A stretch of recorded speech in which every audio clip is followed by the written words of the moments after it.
Assalamualaikum warahmatullahi wabarakatuh. Di sini saya sebagai moderator dari kelompok 5 akan mempresentasikan hasil kerja kelompok kami pada matkul Enterprise Resource Planning. Pada tema implementasi Enterprise Resource Planning atau disebut juga dengan ERP. Yang pertama-tama saya akan memperkenalkan kelompok kami. Saya sendiri adalah Arindraji Pratama Putra dengan NIM 2018-53108.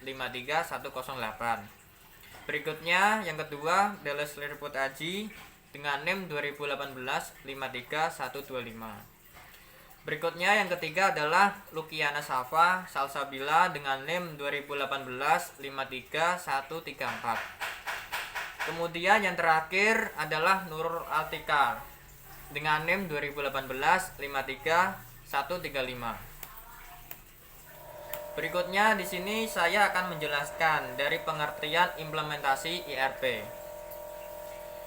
Enterprise Resource Planning atau disebut juga ERP adalah suatu paket aplikasi lunak yang terintegrasi untuk yang digunakan secara luas di organisasi.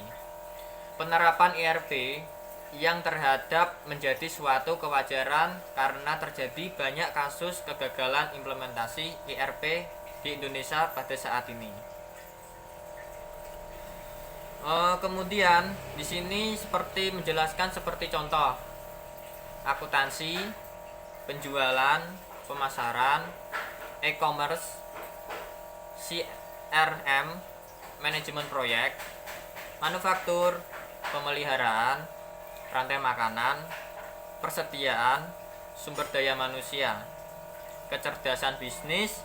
Sistem ERP saling meningkat dan mendefinisikan sejumlah besar proses bisnis yang memungkinkan aliran data di antara mereka.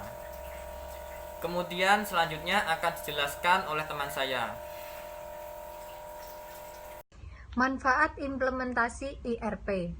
Manfaat implementasi Enterprise Resource Planning (ERP) meliputi yang pertama, wawasan bisnis yang lebih baik dari informasi waktu nyata yang dihasilkan oleh laporan. Yang kedua, biaya operasional yang lebih rendah melalui proses bisnis yang didefinisikan dan lebih ramping. Yang ketiga, peningkatan efisiensi melalui pengalaman pengguna umum di banyak fungsi bisnis dan proses bisnis yang dikelola. Yang keempat, infrastruktur yang konsisten dari kantor belakang ke kantor depan. Semua kegiatan bisnis memiliki tampilan dan nuansa yang sama. Kegagalan penerapan implementasi ERP. Berikut adalah penyebab faktor kegagalan implementasi ERP. Yang pertama, ketika tidak ada atau kurangnya dukungan dari pimpinan. Yang kedua, ketika proyek dianggap sebagai proyek dari satu departemen saja. Yang ketiga, ketika tidak ada yang diserahi tugas untuk menjadi person in charge PIC. Yang keempat, ketika untuk segala proses dan prosedur implementasi diserahkan hanya ke tim information teknologi IT. Yang kelima, ketika vendor yang melakukan implementasi kurang atau tidak memiliki kemampuan dan kompetensi yang baik. D. Faktor pendukung implementasi ERP. Faktor pendukung keberhasilan penerapan sistem Enterprise Resource Planning atau ERP menurut Dewanto dan Falaha 2007. 1. User focus. 2. Tata kelola dan alokasi sumber daya manusia atau SDM. 3. Dukungan vendor dan konsultan. 4. Pelatihan. E.